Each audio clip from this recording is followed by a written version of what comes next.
everyone. I'm John Evans. Welcome to another episode of One-on-One.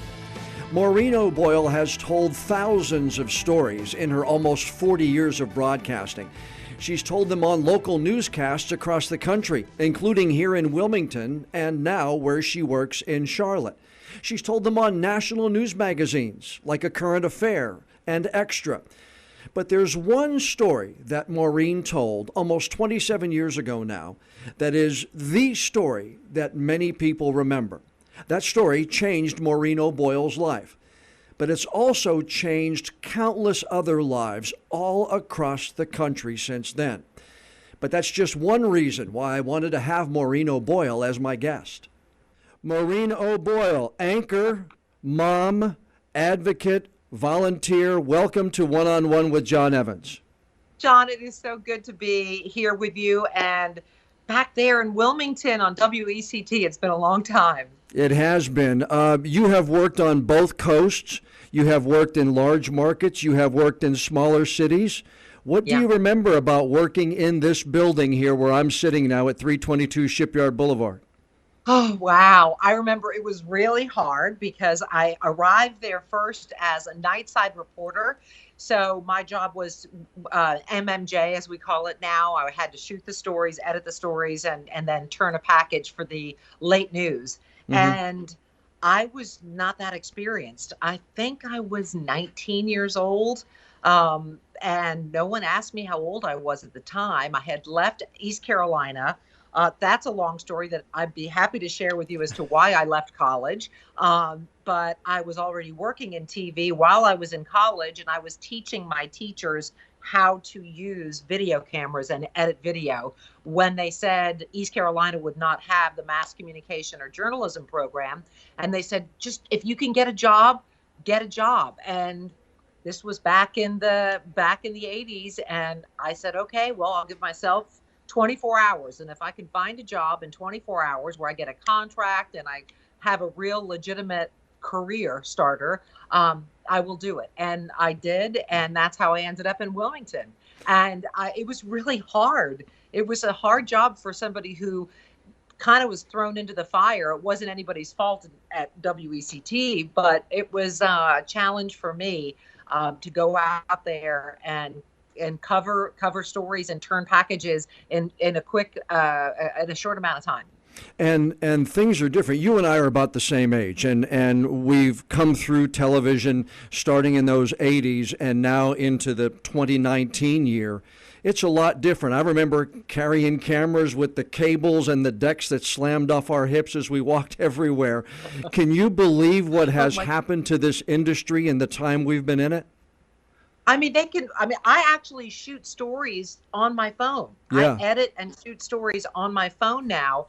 When I look at the gear, they walk out with this, what looks like a medium-sized purse, and it's got all their gear in it. Now, not their lights, but it's got most of what they need to go out and shoot breaking news. And it's remarkable to me when I think it was probably, and correct me if I'm wrong, 70 to 80 pounds worth of gear that we usually, between the deck and the camera and all of the cables. I remember when the Challenger exploded, I was working in Macon, Georgia. That's where I went after Wilmington. And this is in the day way before it was cool as an MMJ to just wear shoes that were appropriate for the job. You were still supposed to dress like a girl, in your high heels and your suit. And so here I was with 70 pounds of camera equipment at an arson fire, stepping over all of this glob and ruins of a home and water-soaked ash. And my walkie-talkie went off. And that's when I was told the shuttle Challenger had exploded. And I will never forget that moment. And that's when I was no longer thinking about shooting the story and sort of sunk into just being the person that I was and wasn't focusing in on getting, this arsonist that was on the loose in Macon at the time. And I could really feel the weight of all that camera gear. It's odd because when we were out running around and shooting stories, it really didn't matter to me. But when the emotion of knowing the Challenger exploded, it was just so strange how I just stood there and said, I'm just thinking of these families. And then all of a sudden I realized I'm trapped underneath all this camera gear. And you know what I mean? You separate Yeah. yourself so much in the news business from the emotion of stories. And then there are those stories that you just cannot separate yourself from. And that was one of them. I know your family moved a lot. You were the eighth of 10 children. Did you have an idea of what you wanted to do? Was television in your wheelhouse? What did a young Maureen want to do as she was growing up? Okay, well, I just wanted to be heard. Pretty Yeah. simple. When you're 8 of 10 children, it's either you speak the loudest, or you tell the best stories, or you tell the stories with an accent of any variety possible. So that was my thing, is that storytelling became the way at the dinner table. My dad had his own business by the time we settled back in Charlotte. We had moved all over the country. I was born here. We moved overseas, even came back. But when he moved to Charlotte, he was really, even though he had left corporate America, he was stressed out because he was running a small business. And he said, at dinner, it was very much formal. Tell us about your day, and I want to hear what happened and what happened to you. And I realized very early on, probably by third or fourth grade, that if I told my stories with more drama and pauses and volume, that my father would pay more attention and not call me like every other name in the book, but my own name. And so it was as a way to get my dad's attention, and as a way to sort of, I say storytelling and journalism is part of my birth order. It's just, I was a tattletale too. So I also spent a lot of time reporting on my brothers and sisters, what they did right and what they did wrong. Well, you had a captive audience with 7 brothers and sisters in the house. Your first your first TV appearance was with your mom, though, I read. Yeah, it was really cool. My mom, one day, I can remember her green Monte Carlo. Oh my gosh. And she was just a super mover and shaker. She just was a very progressive woman, even though she had all these children, and she really never had any help in the house or babysitters or things like that. She pretty much did it all on her own. She was always enrolled in college, and she was always doing things with the Sierra Club, and she always volunteered. And one of the things that connected her was PBS. So PBS people had connected through an organization with my mom, and they asked her, would you be a part of this show where we're talking to women in their 40s who have teenage daughters, about 14, and we're asking them each to talk about what their hopes and dreams are. And so my mom said, sure, I have a 14-year-old, let me ask her. And so she asked me, and we went and did this little TV show where it was called A Woman's World. They asked us what we wanted to do in our future.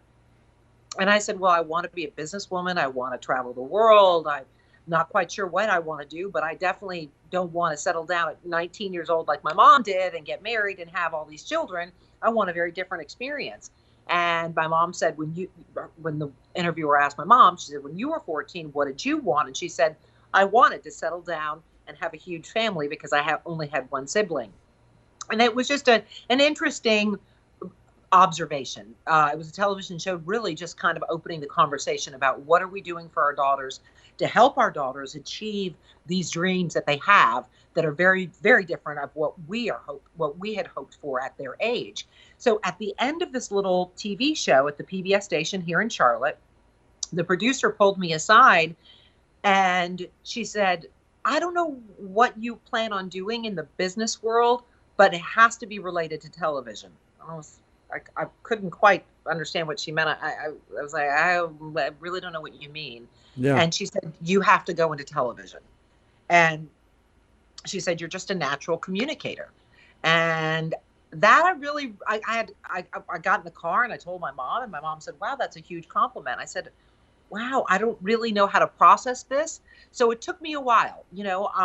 I was learning disabled and it wasn't really recognized. So I struggled in school, and in my junior and senior year at West Charlotte High School, I got involved with Distributive Education Clubs of America, DECA, as it's Mm-hmm. called. It's a wonderful organization, especially for someone like me, who, while I could achieve, I did very well in certain classes, other classes I would lag behind. And DECA gave me an outlet, a very creative outlet, and an opportunity to go out and speak. So I would have to make presentations to business leaders. Wow. And so I was in high school going to the merchandise mart right here in Charlotte and making presentations on fashion ideas and swimsuit designs that I had to these business people. And they all said to me over and over again, "How old are you?" And I said, "Well, I had to act mature in my family to be heard at the dinner table. So that's why I can speak this way." And long and the short of it, it just sort of got the ball rolling between being encouraged to go into television, DECA really pushing me out there to find my voice, and then being a curious human being. It was kind of a natural fit. Before I knew it, I was in a radio class at ECU writing radio commercials. And then I got a call from one of my professors who said, "Someone heard you on the radio, volunteering. They want to see, does she have a face for radio?" Yeah. And I was like, "Wow, that's really inappropriate." But Yeah. anyway, they asked that question, and then I auditioned. I didn't even have a car. I auditioned for the morning news anchor my freshman year, spring semester, hitched a ride with a graduate student, and that's how I got my first job. Was doing the morning breaks at WITN in Little Washington, North Carolina. So Yeah, as a college student, you had to be there at 3 a.m.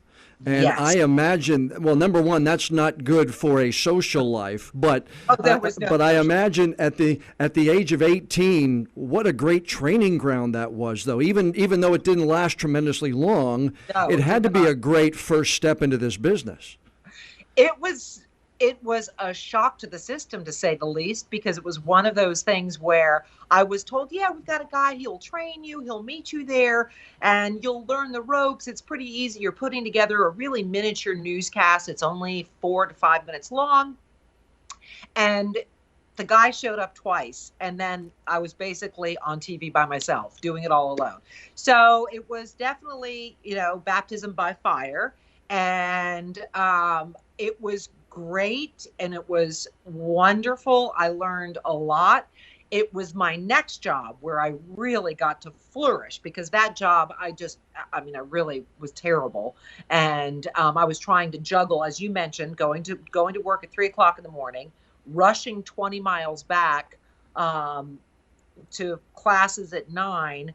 And then I had a radio job on campus. And then I had a radio job at an AM radio station. So I was juggling way too many things at once. And it was my next job at WNCT, Channel 9 there in Greenville, where I had a mentor. I had, great friendships with people who encouraged me and said, "You can do this." But the irony is that the person who fired me, if you will, let me go graciously from that very first job. He was my number one reference for the rest of my local news, and even into when I was going into national television. He was my number one reference, Lee Knipe. He's passed away now, but for years he always said, I hate to fire you. I have to fire you because you said the wrong TV station call letters on the air. And that's just basically, a no-no. Mm-hmm. And I was like, yeah, I kind of expected to be fired over that. I've made that big mistake. And because my dormitory did not get the station that I was on. So I was programmed to hearing WNCT in my head. Right. And when all of the tapes were eaten by the machine, all of a sudden the guy next to the camera was like, keep talking. And I was like, keep talking. What do I say? And I had this promo in my mind of WNCT. And so I just rattled off, join Clara Scott and the rest of WNCT's Eyewitness News team, covering Eastern North Carolina. And as I was saying it, I was like, I'm on WITN. This is not funny. No. And I'll never forget an older, she was probably maybe 28, woman in the newsroom looking at me and said, I guess we're not playing TV anymore now, are we, Miss Maureen? And she was very happy to see me out of there. Ouch, So that's not very nice. oh, it's not always the nicest industry. You know that, Oh, John. I do. But but so I ended up, this is where I know this, everybody believes in God, a higher power, whatever you want to believe in. I support anybody's choice to choose what they want to believe in. But I ended up going with my family on a family vacation. And it was like a belated, 10 years we've been talking about this vacation. Do you know that I met Miss Texas on the beach in France? And she said to me, as God is my witness, she said, well, I'm here before I go back to Texas and learn how to talk like an anchor, because I won Miss Texas and now I'm going to be an anchor in Dallas. Wow. And I thought, wait a minute, I carry camera gear and walk through arson, scenes and write stories and edit stories. And you got to be an anchor in Dallas just because you're pretty? That's not fair. Yeah. So I believed God's way of saying, Maureen, you got fired from your first job. You were terrible. You made a terrible mistake. But this is my way of showing you, you're not a beauty queen, but certainly you're a hard worker. Go back to that TV station that you spoke incorrectly of and ask them for a job and volunteer there. So that's what I did. I went to that TV station and just said, can I just come here once a week and I'll volunteer. If you don't have an internship, I'll make coffee. I'll cut up newspapers and come up with story ideas. And basically it just snowballed from there. Yeah, I did my story was I was an intern in the summer, and back then in 1983 when I interned at a TV station, they didn't have the concerns with insurance and everything else like they do now. Exactly. So I just kept going back after my internship for free. And first part-time job that came open, it was the February of the following year, 1984. I got a part-time job, and I've been in TV ever since. So I'm right there with you.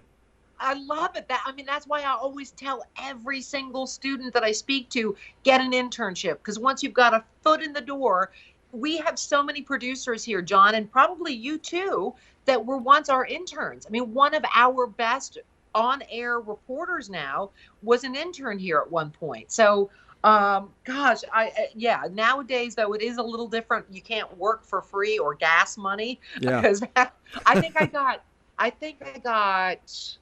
$20 every 2 weeks, and it was enough for my Toyota Corolla with 200,000 miles on it to make it to and from Greenville to the TV station and back for 2 weeks. So I was just happy to be able to go and cover Penn State football and not have to buy a ticket. I was on the sidelines of Penn State football in 1983 and watching this top 10 football team, and I was doing sports at the time, but that was my entryway, and that's how I'm going to lump you in with me. That's how we did it. We broke in by giving those extra days on our open time. And just like you, when you came to Wilmington, was there one lesson that you learned before you left for Macon that you really learned here in this town, and when you were anchoring the new newscaster and Nightside Reporter?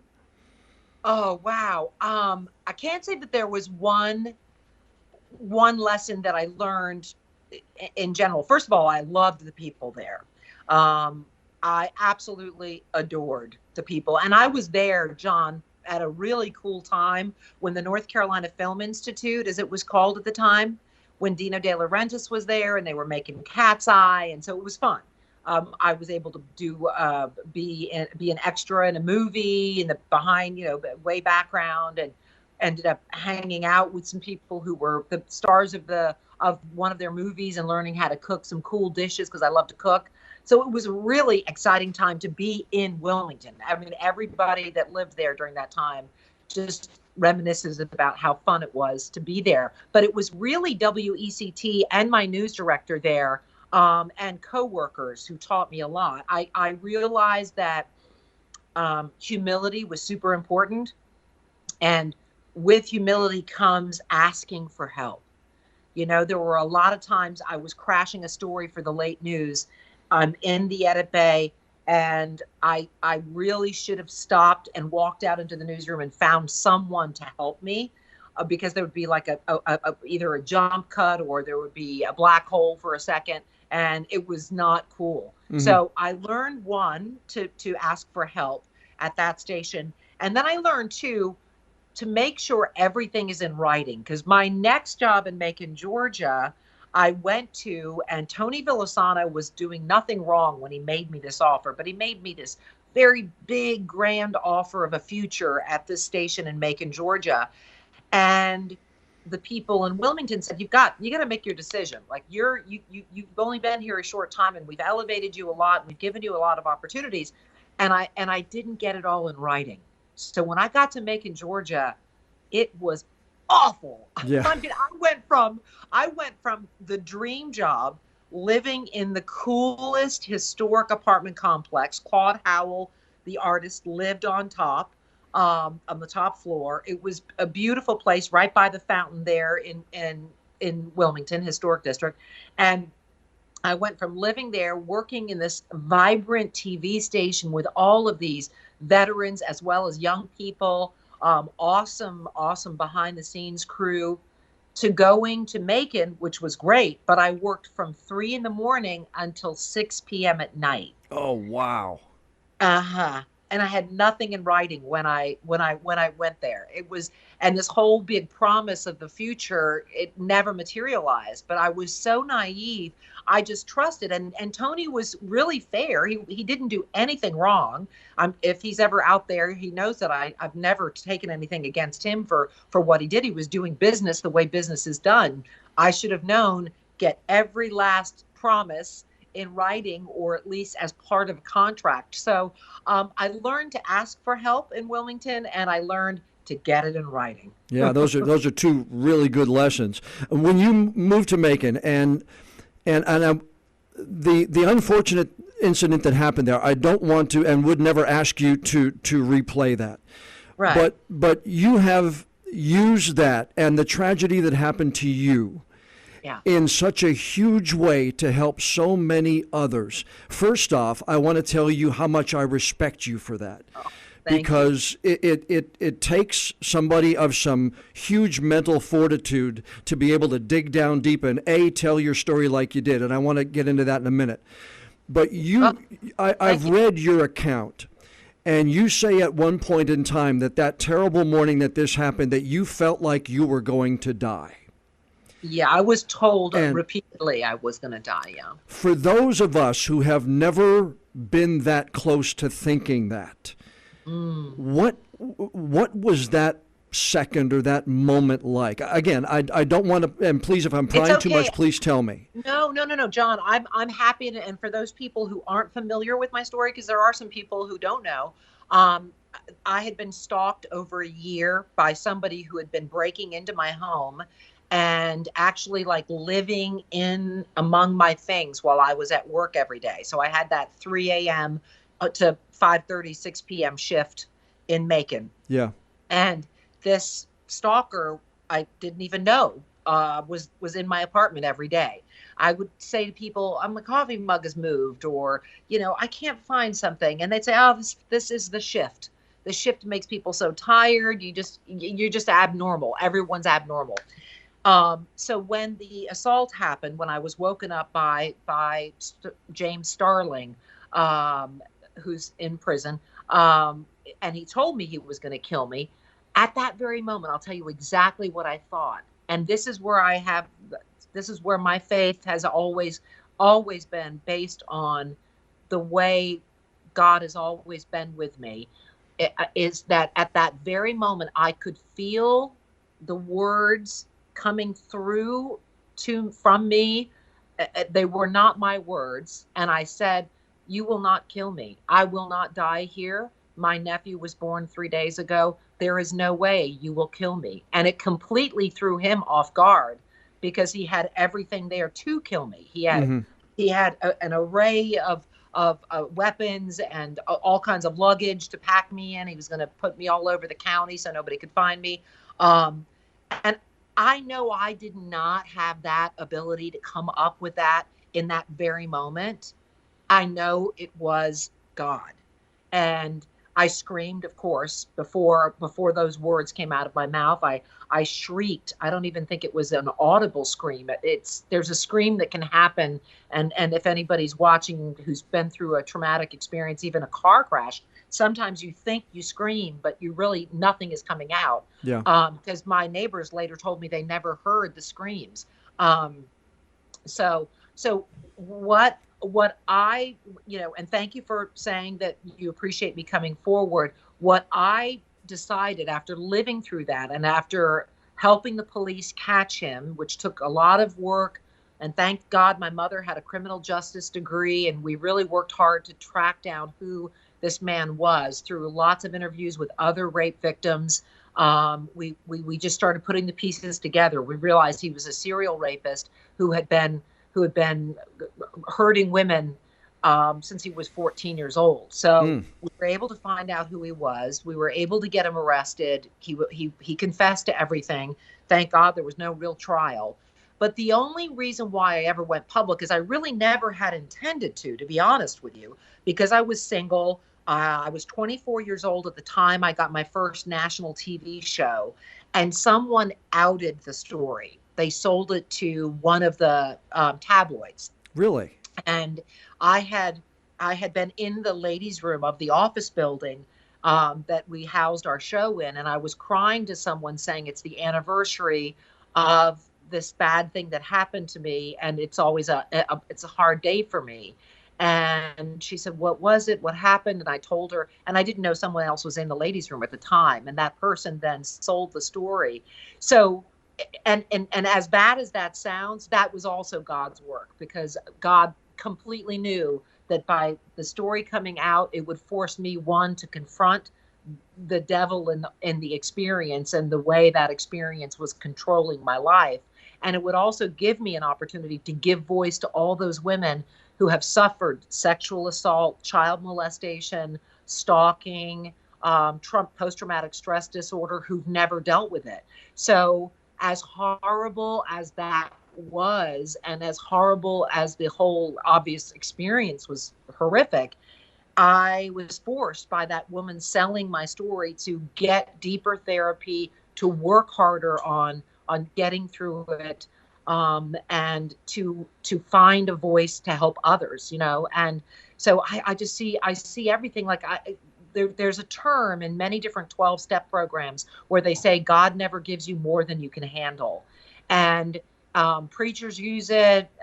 People post it on Instagram all the time. You see it, you see it in Snapchat filters. I really believe that God has never given me more than I could handle. So that experience, I almost feel as though he allowed that to happen to me because he knew of all the work he had planned in my future because of it. I know that sounds weird. No. I know that sounds weird, but I believe God knew all the different layers that would happen well beyond that moment when I was there in Macon, Georgia. I really believe that. Do you have, and I imagine you would have, had people then come up to you later, because once you told the story in People magazine, have you had people come up later out of the blue and say thank you? Because I can imagine, like many of us, we do things and we do events, or we help with nonprofits, and we don't know who we're going to help by raising funds and stuff like that. But in that instance, it would seem to me that you would have touched people that you'll never ever know how many people you touched. And I'm interested to see how many people or how many times people have come up to you and said, "Maureen, thank you. You don't know why, but thank you." Yeah. That's when I get so choked up when I'm asked that question, because it happens every day. It happens literally every day. I get an email, or I get a post privately on Facebook, or I just get a knowing look at a grocery store. And it chokes me up, because one, it's sad that so many people have been victimized through sexual assault or harassment or molestation. But at the same time, it just shows the power that we by sharing our stories, how we help not only ourselves heal more every day, I'm still healing. I mean, I still have basically a form of post-traumatic stress disorder. I mean, you can't be held hostage for 5.5 hours and told repeatedly you're going to be killed and not have some long-term effect from that. But more importantly, I know I'm helping people. And the beautiful thing is, John, are the grandmothers. I have this one woman, and I love her. I'll only say her first name, but she and I have become such good friends. She's in her 80s, and she said, I literally can hardly describe this without crying. She wrote to me when my petition went out there, when he was up for parole, Right. and she said, I was never allowed to tell anybody what happened to me by my parents and everybody who knew that what happened to me, because he was a prominent person in our church. And she said, and because of that, I held it in and I never told anyone. She said, and I've never gotten help. She said, and you've given me a chance to share my story. And she and I wrote back and forth. We sent letters and emails and texts, and now we talk on the phone. And she sent me a Christmas card that said, thank you for giving me my life. She's like, I'm ending my life so much differently than I always thought the end of my life would be. She's in her 80s. She said, I never thought that I could be free again, like that I could finally know it wasn't my fault and know Wow. that he was wrong and know that I should have had justice and that my family should have fought for me and that people were wrong to not help me. So yeah, when those things happen, I just don't even feel worthy to be that person, you know? Well, I'll tell you what, you could take the microphone off today and hand in your badge out there at WBTV today and walk away and have accomplished a whole hell of a lot more than I believe I will have accomplished in this life, but just by sharing that story. And the amazing thing to me is, as you take this all the way and circle all the way back around, a conversation with your own daughter in 2016 helped you, it seems to me, kind of close another door in this whole chapter by making sure that he didn't come up for parole. That's exactly right. We were both obsessed with this song, Till It Happens to You by Lady Gaga. And that was a really raw film depicting sexual assault. And she wrote it really about her own sexual assault and basically gave it to the filmmakers to use in their movie. And she was up for a Grammy Award. And we just happened to turn on the TV right at the exact moment she was up for the Grammy. And the song started playing. And Keegan asked me, how old would that man be that did that to you? And that was kind of code. We always would talk about it, but we never used the term rape. We never used the term the criminal. We never used the term. We just always that man that did that thing, you know. And because she was relatively young. And I thought, oh my gosh. And, you know, Google's been around for a while, but I just hadn't Googled him in a long time. And I had moved from New York to upstate New York, then to Charlotte, and then moved to a new place in Charlotte. And I thought, I haven't heard from the Pardons and Parole Board in a long time. And I Googled and it said he was up for parole in like a month. Wow. Or a month and a half or 6 to 8 weeks. It was crazy. And that's where you have to believe in something higher than ourselves. Yep. That would lead her to ask the question and me to Google and that song to be on. And so that's when I started the petition. And that petition on change.org, I just wrote about what happened to me and said, I know there are a lot of other people who've been through similar experiences. It just snowballed. I mean, it got shared by one website and then another person and another, you know, well-known person. And before I knew it, there were 72,000 signatures. And my daughter and I went to the Pardons and Parole Board, which they don't allow you to. So they only let me meet with one member of the Pardons and Parole Board. And there were some other people from the DA's office there as well, from Macon, Georgia. And we just pleaded with them. We said, do you really understand how sick this person is? And that he had a map, you know, depicting every break-in and peeping Tom crime and assault that he had committed. He had a map, Wow. in this garage where he could see all of the places where he had victimized people. And I said, that person, no matter how many years he's spent in confinement, it's very rare for them to get the type of mental health help they need. And really, their brains are hardwired. Now, I've never been able to independently confirm this. So I'll say this to make sure that, I want to make sure that this is clear. And if it's ever edited, that we use that part. I do not have this independently confirmed, but during some of the psychotherapy sessions he was given in order to determine sentencing and to come to those of us victims and to discuss it with us, the therapist told us that he had been molested as a child. So that cycle that we Right. talk about of abuse and never getting healed and never getting the help, where it can just turn into this nonstop tragedy. So I knew that if he had not talked about it and had not gotten help and not gotten therapy, even if he'd been in prison for 30 years, he was not going to get out and be a changed man. So I fought to keep him behind bars. It's amazing. And yeah, I don't want to sound like a champion or anything like that. You know what I mean? I'm just a regular person who used this website.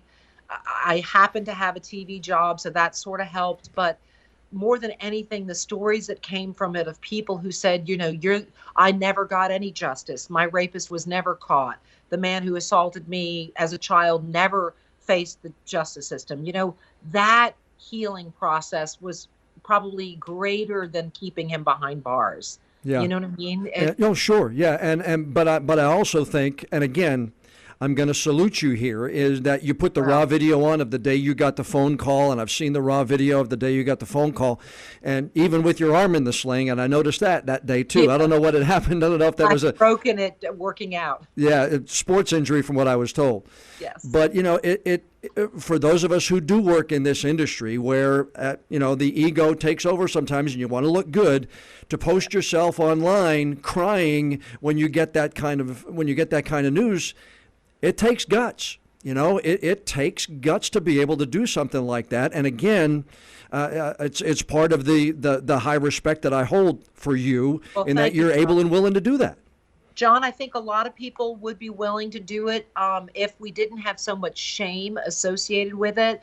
And that's part of the reason why I never stopped this conversation, because we did nothing wrong. I never did anything wrong. No matter if I wore a beautifully fitted suit to work every day in Macon, Georgia, and he obsessed on that, or wore high heels, I fixed my hair. Nothing we do ever makes it right. Mm-hmm. So I don't want to be, lauded for that. I just want to keep the conversation going. Mm-hmm. And I mean, you see me tear up because I still think that we still have a long way to go.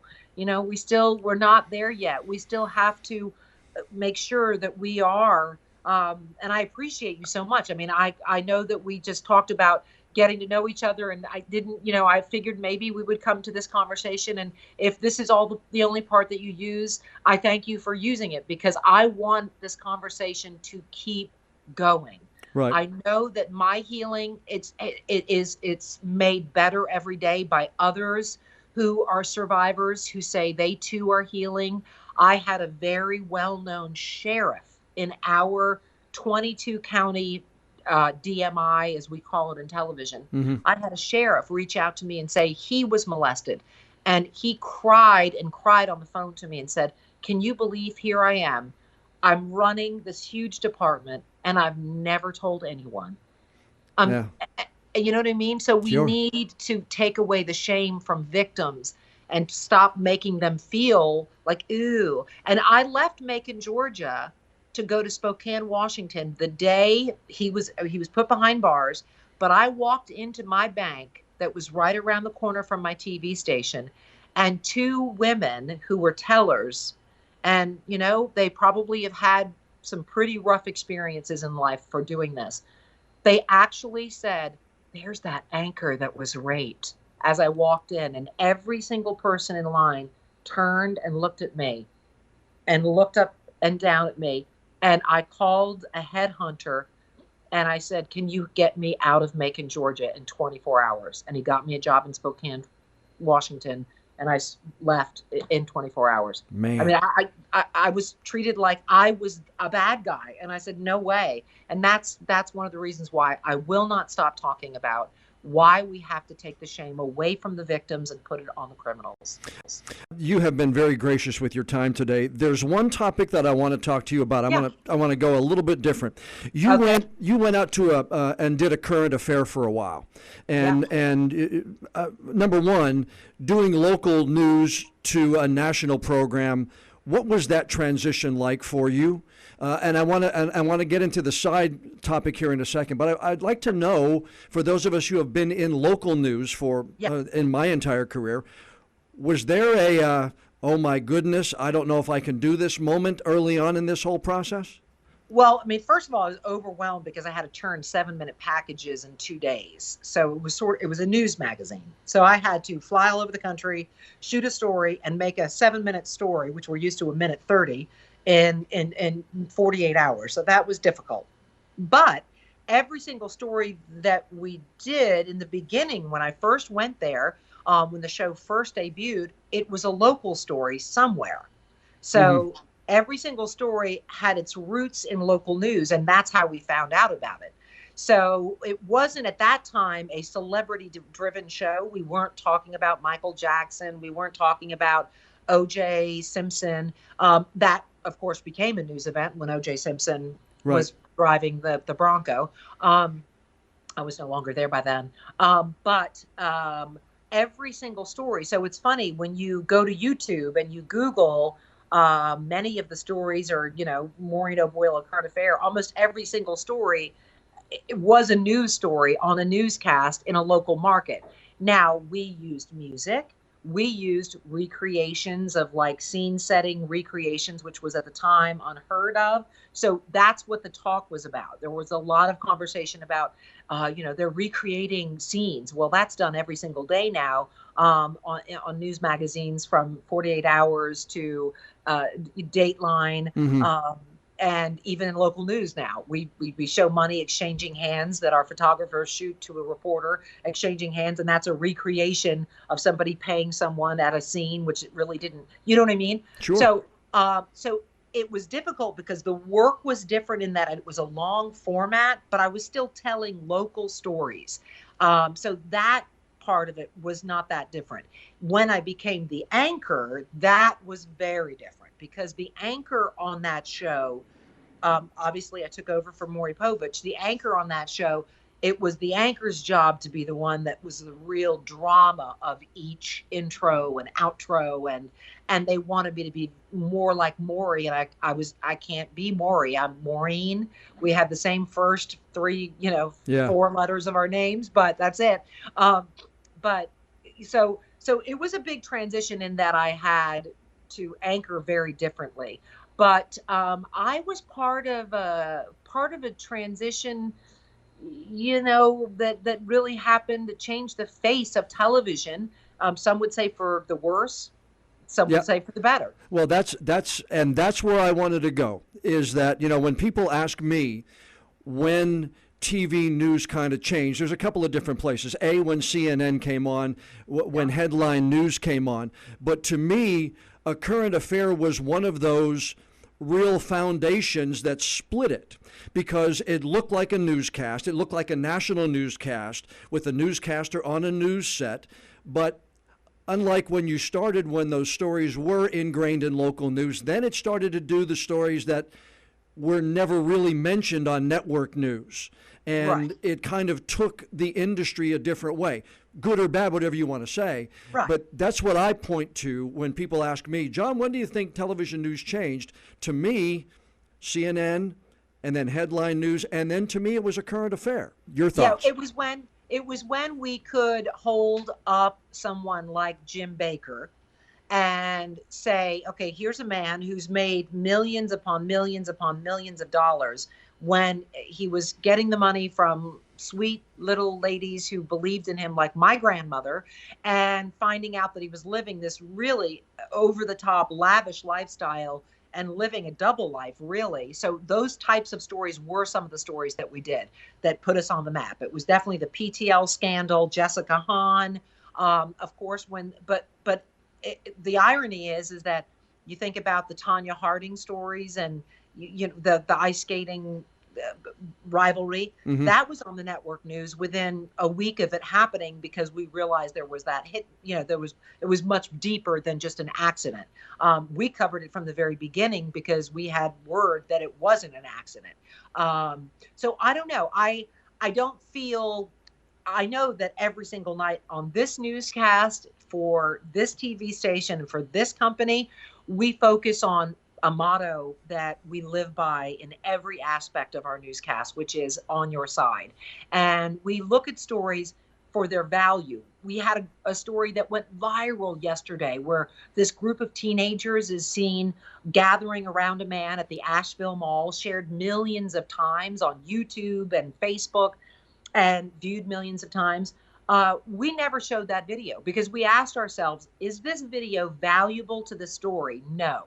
What are we doing? We are perpetuating what maybe these teenagers wanted, which was to show them surrounding this man and then getting assaulted by the man because he was feeling so entrapped by them, or because he was a bad guy. We don't know the whole story yet, but we chose not to show that video.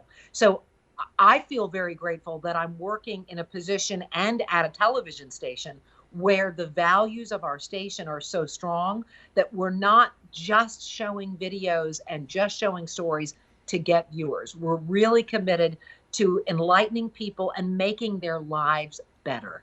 And I think to those of us who do it that way on a daily basis, and to those of us who want to be on the higher ground, as it were, there are those decisions that I don't think the audience realizes are made on a daily basis, and why we choose not to show the video that I saw yesterday. And got to admit, it turned my stomach a little bit when I saw that same video. Horrible.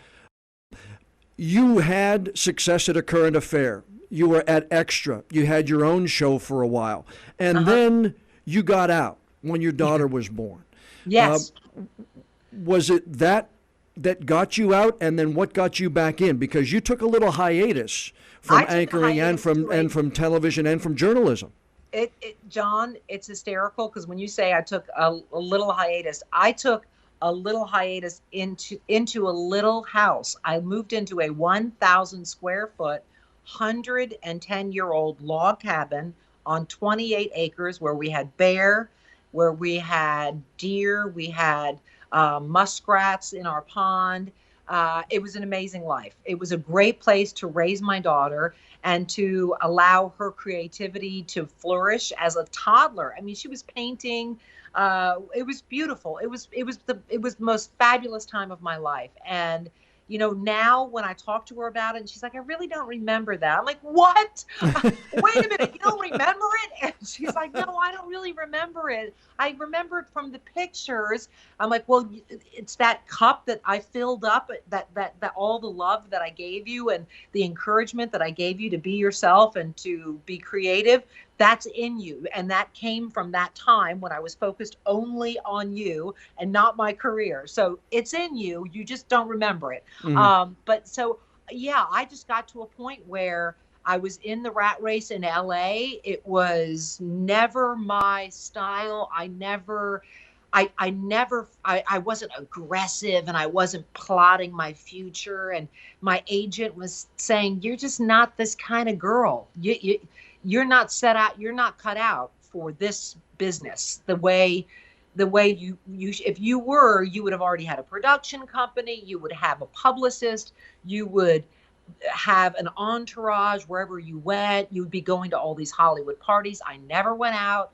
I just found myself lonely in Los Angeles. And when I had my daughter and I decided I couldn't stay at Warner Brothers, I thought, well, I've kept this little log cabin in the woods for a reason, and the renters were out, and I moved there. It was the best decision I've ever made. Now, selling it was the worst decision I ever made. But the market had changed drastically, and it was Yeah. really to my advantage to sell it. But getting back into local news, I started corresponding with the general manager here, who was a woman, and Mary was amazing. She just asked me to start blogging about my life in my log cabin. And so I just did. Every day I wrote her an email about motherhood, about living in this log cabin, about being away from the rat race of Los Angeles and away from New York City. I was about 90 miles outside of New York, near Woodstock. And after writing to her over the course of several months, she said, you know what, we think you need to come home, and we think we can find a way to work you into our lineup and maybe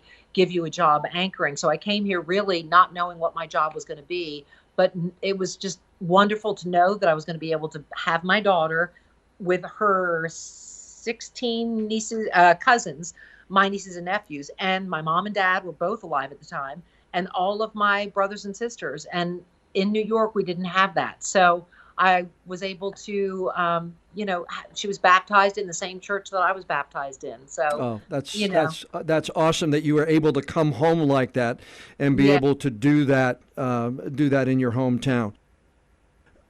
When you go on the air every day, yes, you're a mom, you're a survivor, yes. you're a journalist.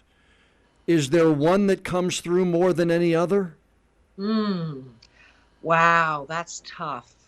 I don't think you can compartmentalize yourself. That's why if viewers who see this, which I'll hope to share this to my Facebook page, people who know me, there are times when I cannot keep my emotions intact, and I will at times get very red-eyed, like I'm about to start crying, because it's hard to separate. When you find out about a child that we've been searching for is, sadly dead, or a body's been discovered and it's a person who had Alzheimer's that you were looking for. And I know personally from my grandmother having Alzheimer's what a tragedy that is. So it's hard. You can't really compartmentalize. You have to find strength in all the people who are working behind the scenes with you to sort of hold you up and know that this is their work that you are presenting and your contribution as well, that you don't want to derail the entire newscast by losing it. But it's important for me as a survivor to make sure our language is right. I can't stand when I hear people on the news say charged with child porn. It's not porn, it's child pornography. Right. You know what I mean? This is Sure. a victimization. This is not a child who's performing in a porno movie. It's pornography, and it's a crime Hmm. when it's against a child or someone under the consenting age. So there are certain things that my producers already I've preached to them, but I try to be an advocate in any way I can when it's appropriate.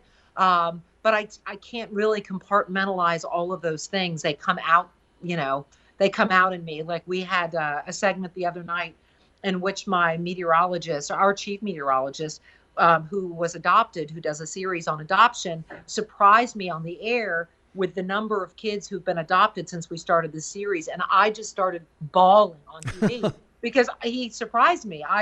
He had told me once, don't ask how many kids have been matched up with parents because it's a long process and you'll put too much pressure on me. I'm doing the best I can. We're doing it. I said, okay, I won't ever ask. And so I'd never asked. And then on the air at the beginning of the new year, he surprised me and I just lost it. I just started bawling. So sometimes you can't help it.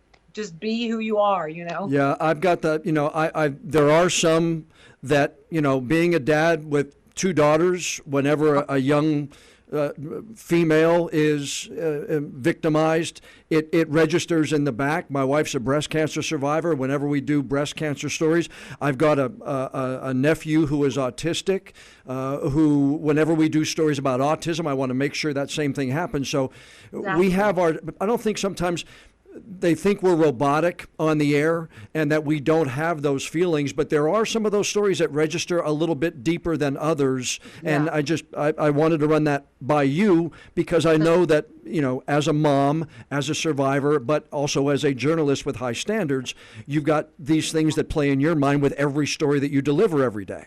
Well, John, I have so much respect for you. I mean, you are you're so loved at WECT and in the communities that you serve.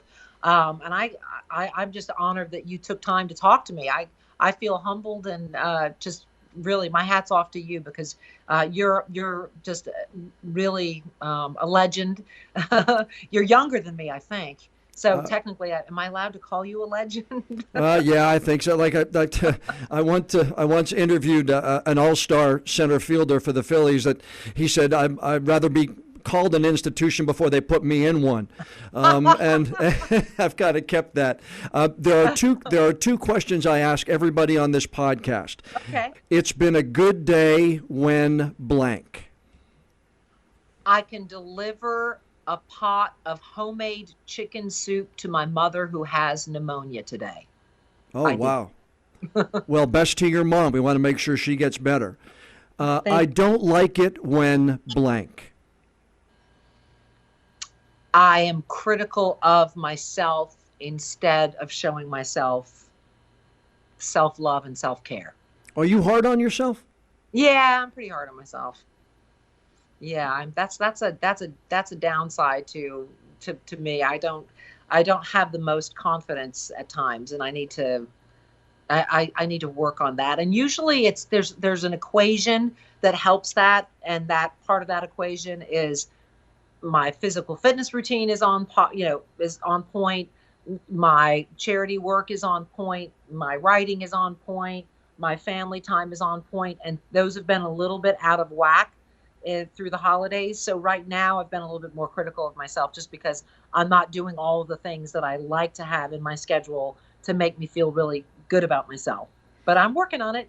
So I'm not the only one that's really critical of myself either. It's good to know that somebody else with your background and your career is also as hard on herself as I am on myself on a daily and a nightly basis. It's so funny because John, I feel like people, because we have we got makeup on and we're kind of, I don't know, coiffed and dressed up every night, but we're just. The only thing different between us and those people who are working maybe at the pharmacy, or maybe they're teaching, or maybe they're a lawyer, or maybe they're working at the checkout at the local grocery store. The only thing that separates us is a camera. And our job is to tell stories clearly, accurately, and honestly. But then we have this kind of physical facade. And it's important for us to break down that wall with the viewer so that this physical facade does not disallow, if you will, does not make it impossible for people to relate to us as the human beings that we are. We're members of the same community we're reporting on. Mm-hmm. So we have the same concerns that they do. You know what I mean? Yeah. Yeah. Well, one thing I know for sure is that the Charlotte, Mecklenburg County, and that 22-county region in North Carolina, in the western part of North Carolina, is lucky that Maureen O'Boyle is there, and that you do serve the public in every way you do. You're always doing different things. I'm always seeing the WPTV page, your Facebook page, your Instagram. You're always volunteering. You're emceeing this, and you've been very generous with your time today. I really, truly appreciate it. It's been fun for me because I've always wanted to talk to you about these issues, and I'm so glad that we found the time to be able to do this.